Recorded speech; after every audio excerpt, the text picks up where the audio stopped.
Hello and welcome to highlights of the 1994 Monaco Grand Prix, brought to you by Mircoprose and GP2Joey.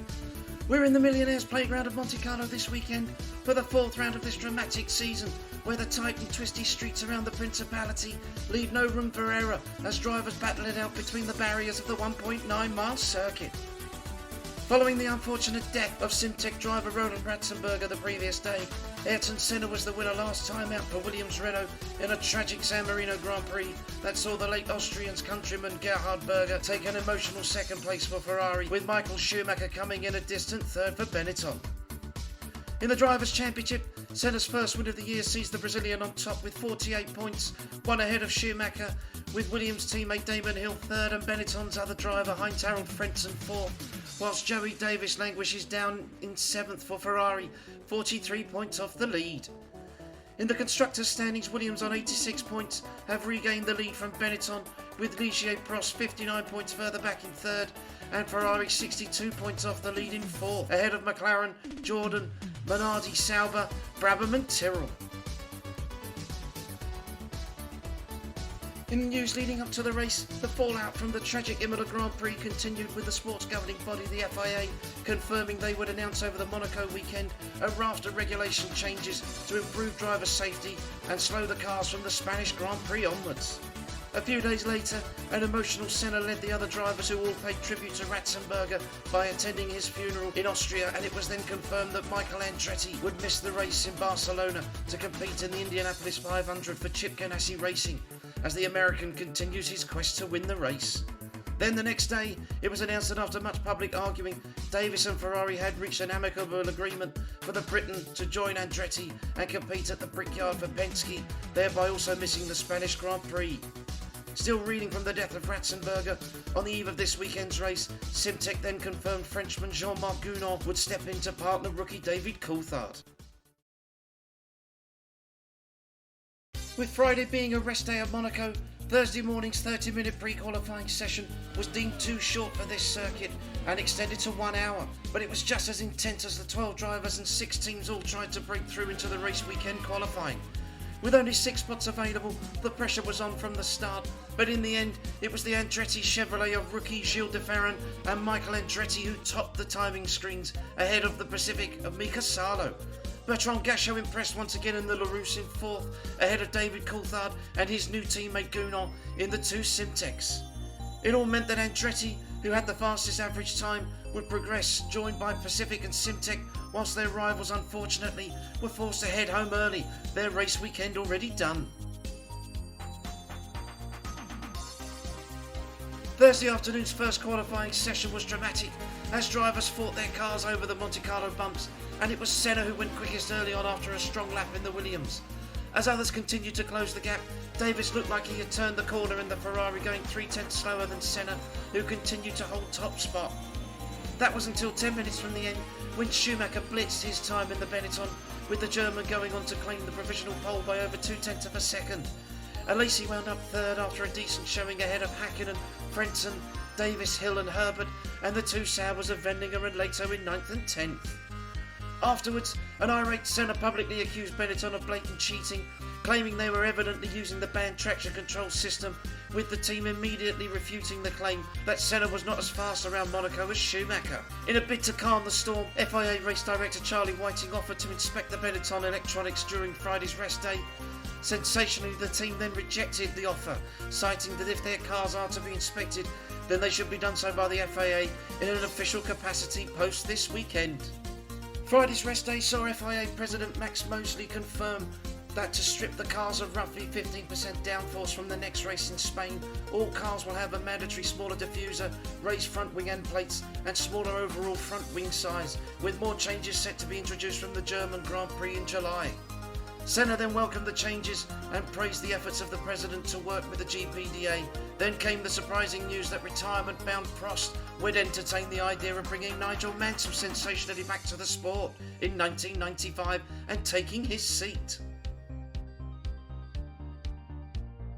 Saturday's second qualifying session saw Prost looking to regain lost ground from Thursday, and the 4-time champion Prest getting on the pace of the front runners.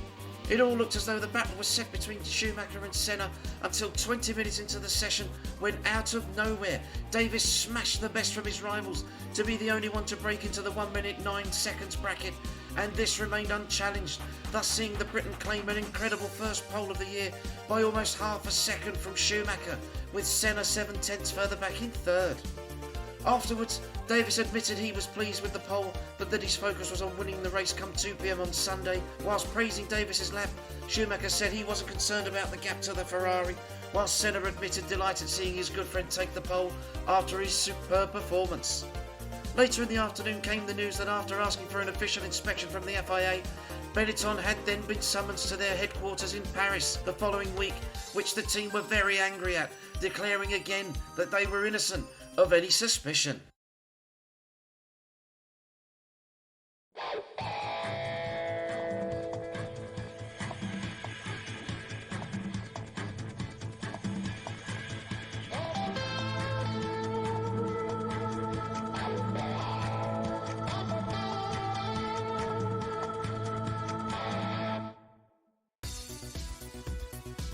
So it's Davis and Schumacher on the front row with Senna and Alesi on row 2. Row 3 is Alain Prost and Mika Häkkinen.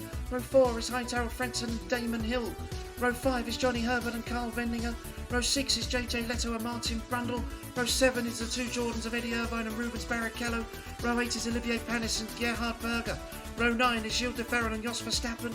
Row 10 is Michael Andretti and Bernd Schneider. Row 11 is Derek Warwick and Mika Salo. Row 12 is Michele Alboreto and David Coulthard. And at the back it's Pierluigi Martini and Christian Fittipaldi. It's a cloudless blue sky as the red lights come on at the 78-lap Monaco Grand Prix. Let's go!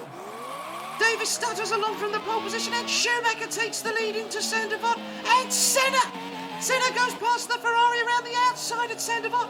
Fantastic start from the Brazilian, but it's Schumacher in the lead ahead of Senna. It's Davis in third and Frenzen's got off to a meteoric start from 7th on the grid as they go through Casino Square for the first time down to the Mircoprose. It's Schumacher in the lead. Frentzen is into 4th from 7th. It's Prost in 5th. Alesi 6th. Leto is 7th. It's Häkkinen in 8th. Vendinger's 9th. Damon Hill is down in 10th position. But back up front, Schumacher with almost half a second gap over Ayrton Senna. Fantastic start from the German. Yes, a quite superb start there from the Benetton driver.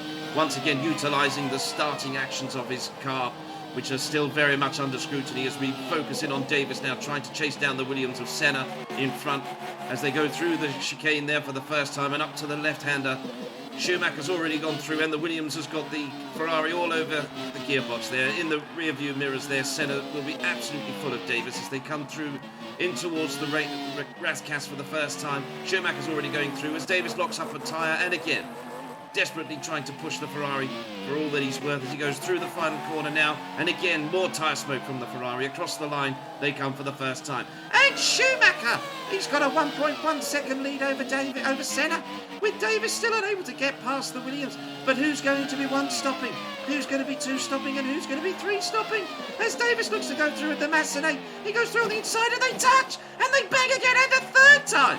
Good grief, both of them have hit each other. They're 2 very close friends, and Davis and Senna have made contact, and look at Frentzen going through on the inside. So Davis has gone from 1st to 2nd to 3rd to 4th in the space of a lap and a half, and Frentzen is up into 3rd place. Yet another decent performance from the young German as we ride on board with Davis. Has he damaged the Ferrari though as he comes through the corner, through the right and into the tunnel for the first time? He's desperately going to be trying to see if he can find a way past the Benetton. Is he going to go? He goes for the outside, and now he sells him the dummy. He goes through the inside, and he's through. So Davis is back up into 3rd place. Fantastic start from the Briton. But let's have a look at the start. Yes, I suspect we'll see here there's some very great wheel spin there from the Ferrari, and Senna just easily got round the outside there. Davis was a little overly cautious in my opinion, just to let the Williams through ahead of him. No chance of competing. And Davis is through. Fantastic stuff.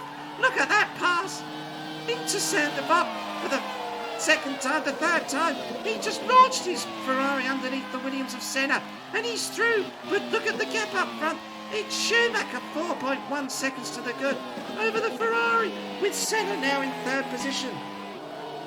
Yes, I suspect that Ayrton Senna could very well be on a one-stop strategy today. I remember talking to him yesterday evening, and he was very much hoping, and he was actually questioning whether Williams should be going for a one or a two-stop strategy. And I personally said to him, I think that the two-stopper is a lot quicker, and he was tended to be in agreement, but he said that the team were giving him absolute cast-iron assurances that a one-stopper would ultimately prove to be the fastest for him. So let's see what happens in the rest of the race. There's JJ Leto trying to get underneath one of the Tyrrells there.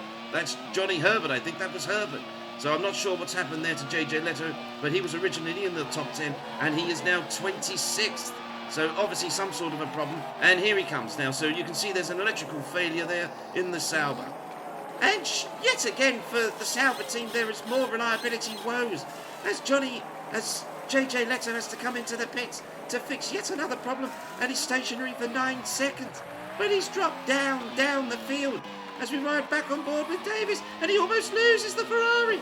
He almost loses it, desperately trying to catch up after Schumacher. But with Ayrton Senna now 11.7 seconds further back, with Frentzen, I think there's absolutely no doubt that Williams have obviously elected to run him a one-stop strategy, and Alain Prost trying to get past his teammate there, Jean Alesi. But absolutely nothing doing there, with Frentzen still very much pushing the rear end of that Williams there, desperately trying to find his own way through. With the gap now from Davis to Schumacher, he's got it down to 1 second. Fantastic stuff! And we ride on board with Schumacher, and the gap is even less. It's 0.3 of a second. Out of the final corner they come. Across the start-finish line for the 14th time. We ride on board with the Benetton. And Davis is going to absolutely try and see if he can close the gap, but he can't do anything about it there. As they ride up the hill to the Massenet, Schumacher goes defensive, but Davis goes to the inside, and there's a puff of smoke, and he's through. So Davis goes through in an emotional, audacious pass. He goes through. Fantastic stuff. And down to the Massenet. To the Mircoprose he goes, and he blocks the line, and the Benetton can't get through there. His tyre smoke is all locked up, and JJ Leto tries to get past one of the Brabhams into Sandoval, but he can't get through there. But it's Davis ahead of Schumacher by 0.4 of a second as we ride on board with the German, desperately trying to close the gap. And Verstappen is the first one to come into the pits with more puffs of smoke from Davis, and he almost loses it at the Raskas. And Schumacher comes into the pits. Yes, I think this could be a very wise move here from the Benetton team to see if they can actually overcome some sort of a gap to the Ferrari and get the German back out in front of him. And that's Panis. Panis trying to get past one of the Andretti's, and he can't do it with Martin Brundle swarming about all over the back of the footwork there. But Davis has stayed out.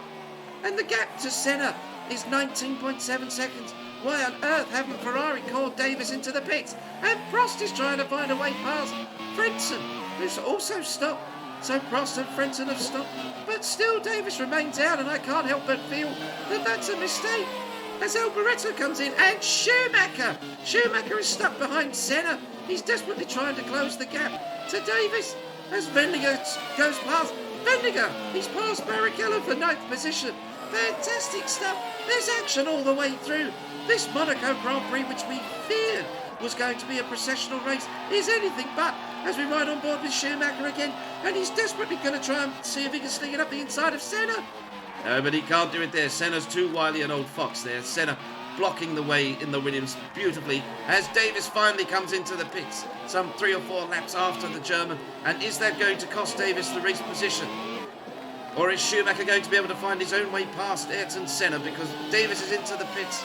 And we understand he's had a bit of a slow stop there with one of the right front tyres.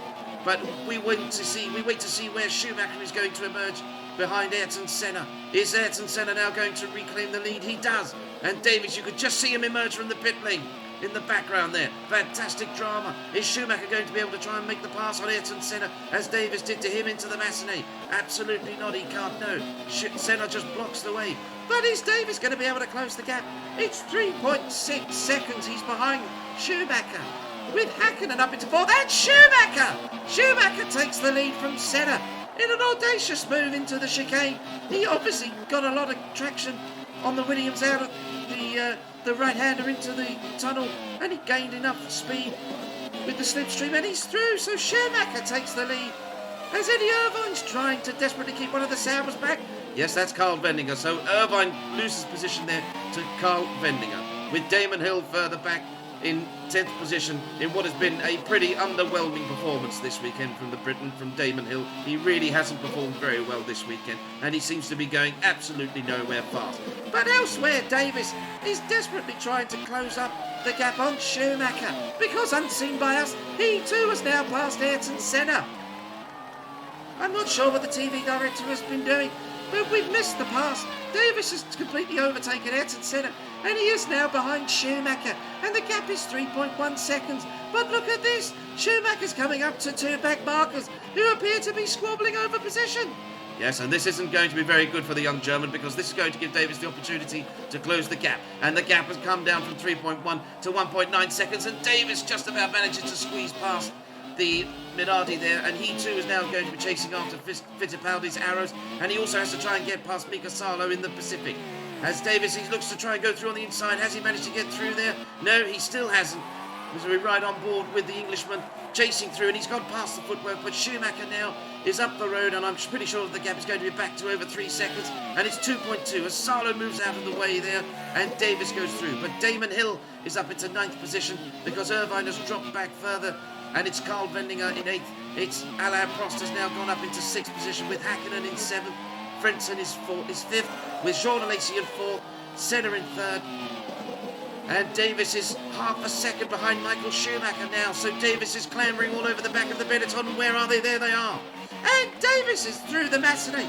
He's through the right-hander on the run down to the Mirabeau. He's 0.3 seconds behind Schumacher. A fantastic battle emerging on the 36th lap between the race leader Schumacher and Joey Davis. What a fantastic Monaco Grand Prix this is turning out to be. Yes, this really is quite scintillating stuff. As Schumacher pulls away into the tunnel, he goes through there, and Davis will be desperately trying to close the gap now as we ride on board with Ayrton Senna in the FW16 Williams. But Senna is already 14.6 seconds, and Senna is yet to stop, of course.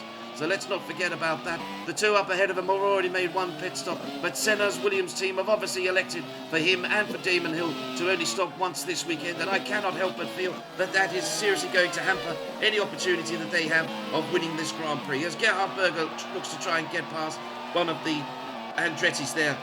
And Schumacher, we ride on board with him, and Schumacher runs wide, and Davis goes through. The TV cameras haven't picked it up, but we were fortunate enough to ride on board with Schumacher, who just seemed to let the Ferrari through. Fantastic stuff. Davis is back into the lead. Yes, I can't help but feel that Schumacher relatively went that unchallenged there. He should have defended the line into Saint-Devant, but obviously with the pictures that we had, we weren't even sure what sort of a line that Davis managed to get out of the final corner, because he obviously pounced a lot earlier than Schumacher was perhaps anticipating. And Derek Warwick slows in the Brabham, and he's out. He's got a terminal failure. Warwick is out. He pulls over to the side, and I can't help but feel that that's transmission failure.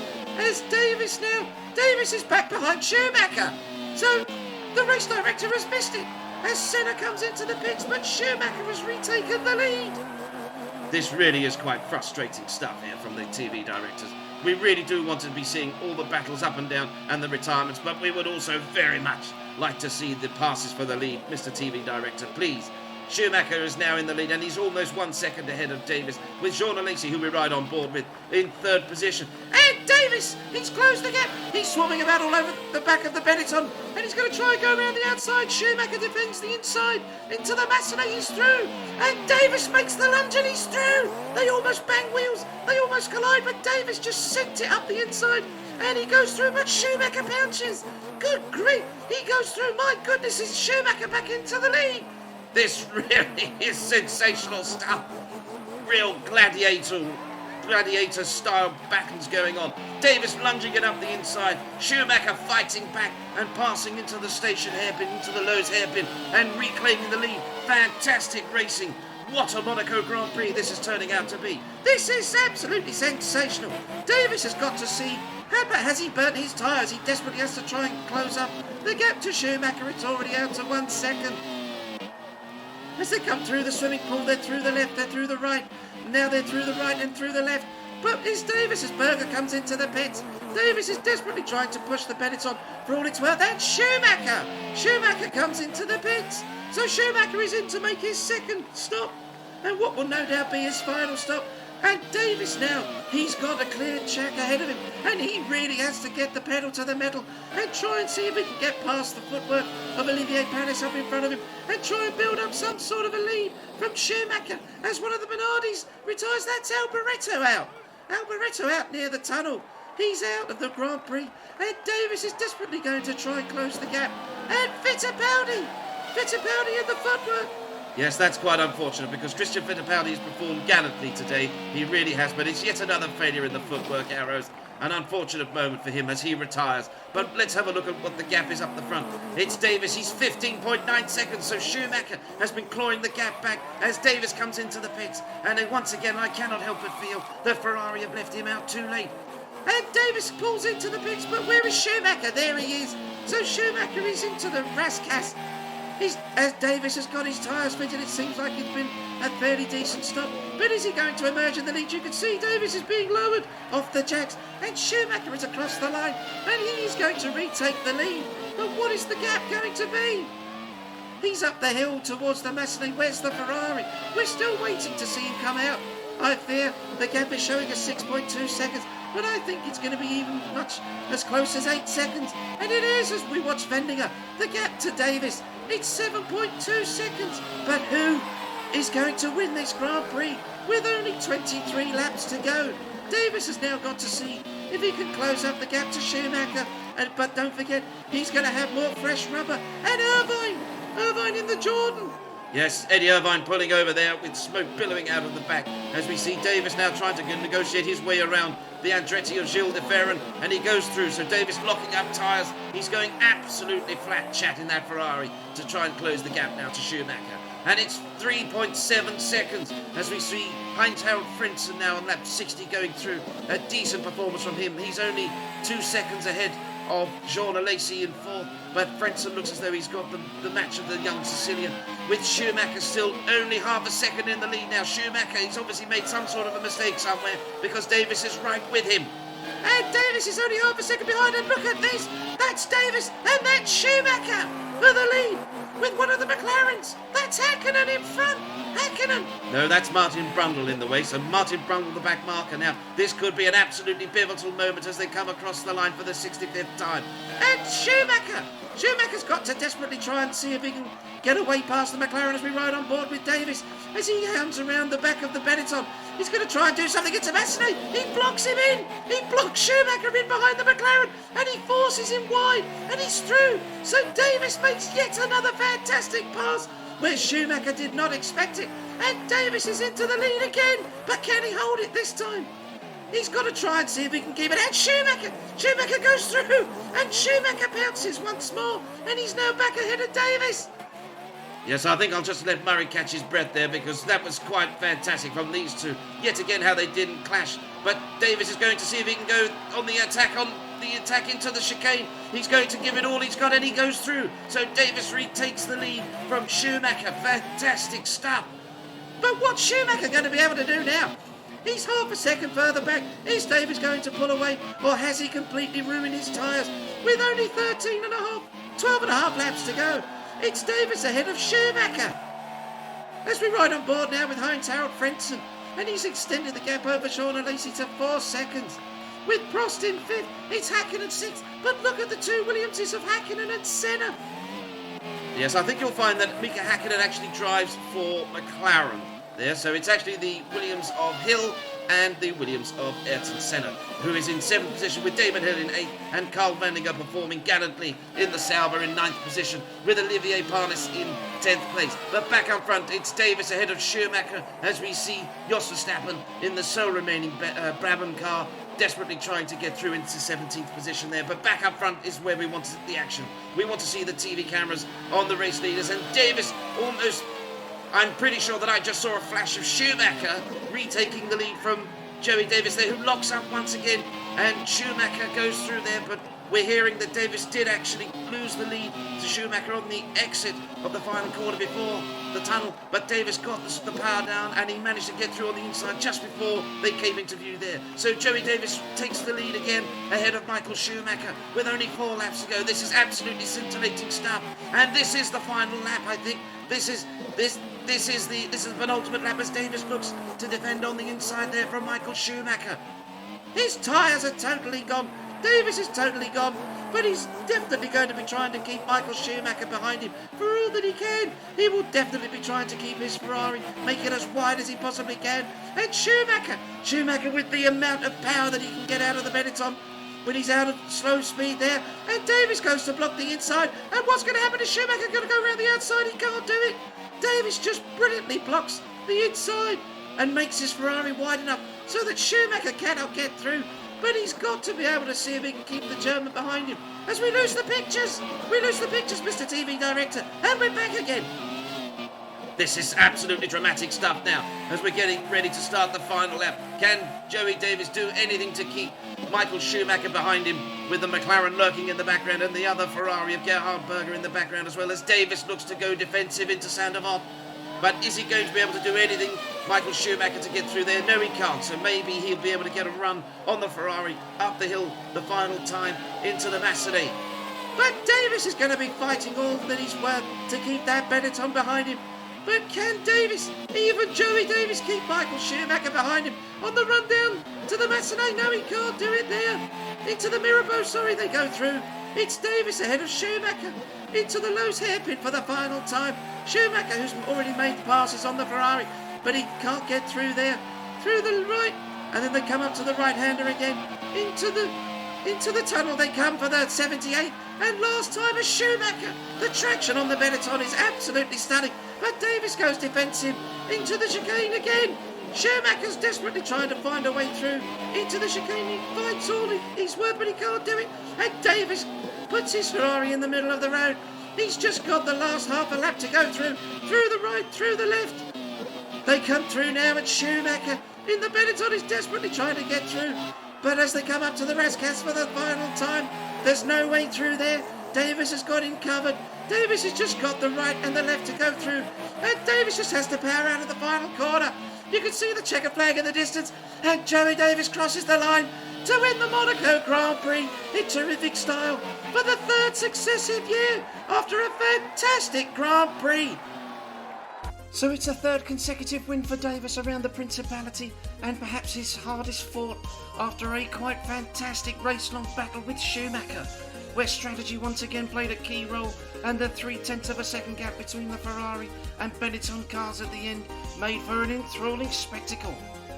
Another visit to the podium for Frentzen in 3rd was just reward after a stellar drive in the other Benetton, whilst there were decent finishes for Alesi and Prost in 4th and 5th ahead of Hakkinen, whilst poor strategy cost Williams pair Senna and Hill a decent finish down in 7th and 8th, as Vendinger was lucky to get a point in 10th after his last lap failure, which promoted the promising rookie Olivier Panis into 9th at the end with only 6 classified non-finishers.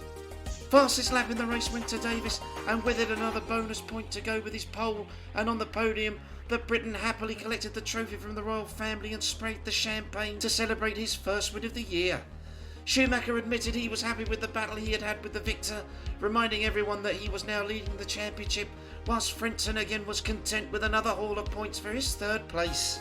Elsewhere, an angry Senna slammed Williams for ignoring his request to 2-stop, with the Brazilian frustrated his calls that a 1-stopper was faster had been ignored, before he then admitted he could leave the team at the end of the year as his title defence continues to stutter along.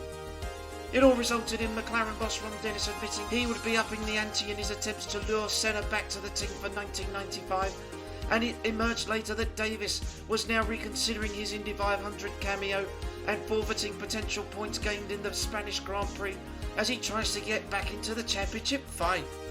In the standings, Schumacher goes top once again with a 10-point lead over Senna, whilst Frentzen climbs above Hill into 3rd, and Davis now leaps into 6th, only 35 points off the lead. In the constructors' standings, Benetton regained the lead ahead of Williams by 12 points, whilst Ferrari jump into 3rd place ahead of Ligier, Prost, McLaren and Jordan, whilst Footwork become the 11th team to register a points finish this year.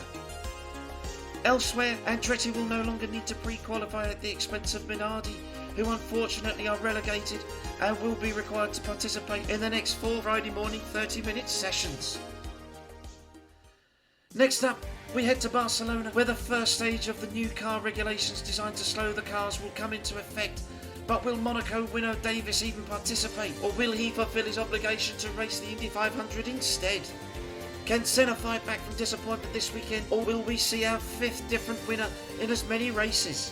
It promises to be another dramatic race, but for now, thanks for watching, and we'll see you next time for the 5th round of the 1994 Formula 1 World Championship and the Spanish Grand Prix.